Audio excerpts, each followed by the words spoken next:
With pride and respect for our nation, I would like to welcome Mansi Keswani of grade 12 to express her views on the democracy of India.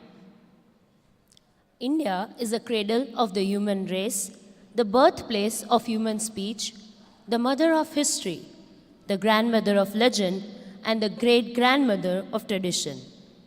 68 years ago, on this day, the cradle of human race was declared a republic. The long-cherished reigns of freedom were now handed over to us, the people of India. The most cliched definition of a republic that we often come across is a state in which people's will and wish reign supreme. This Republic Day, instead of simply applauding ourselves for our achievements of the past 68 years, let us introspect to what extent have we lived up to the definition. How far have we, the people who claim to be our own masters, actually succeeded in freeing ourselves from any kind of bondage or compulsion?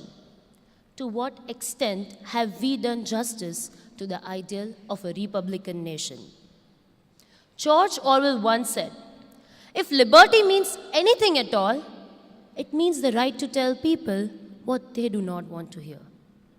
I think this statement holds a greater relevance in today's time when the slightest remark causes our volatile sentiments to take over our reasoning and leads us to act impulsively. One piece of historical fiction, one statement in support of our next door neighbor, or one post on the social media platform has the power to flush all our moral values down the drain and become a part of a mob.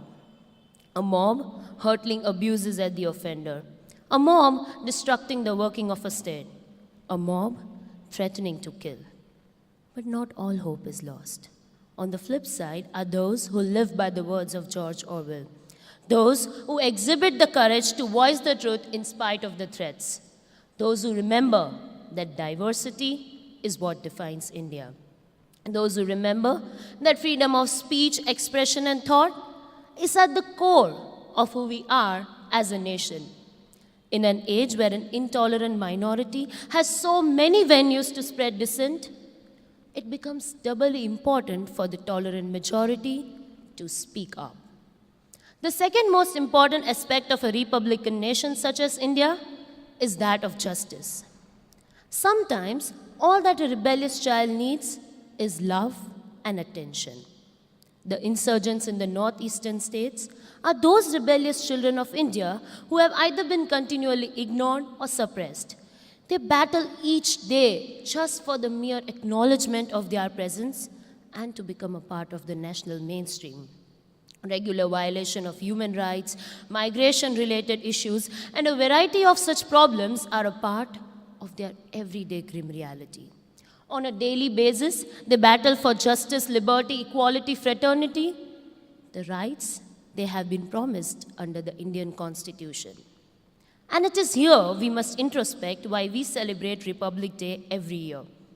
It is not just because of the splendor of the national parade or the speeches fueled by patriotic fervor. We celebrate it because it was on this day that we, the people of India, made the momentous decision of choosing democracy over all other forms of government, of choosing a constitution which would form our core values and which we would abide by over the years to come. A democracy is not just the freedom to express dissent or consensus or the right to choose your leaders. It is also the freedom to assert what you stand for. It is finding your voice within the collective whole. A nation is a reflection of the people who live in it. But do we want a country in which the freedom to disagree isn't valued? Or a system in which an individual is not respected as an individual? A democracy is like a legacy and an identity for us and for the generations to come. A check against totalitarian thought and autocratic functioning. So let us celebrate this Republic Day by embracing the ideals of our Constitution and striving along the path of becoming a true republic.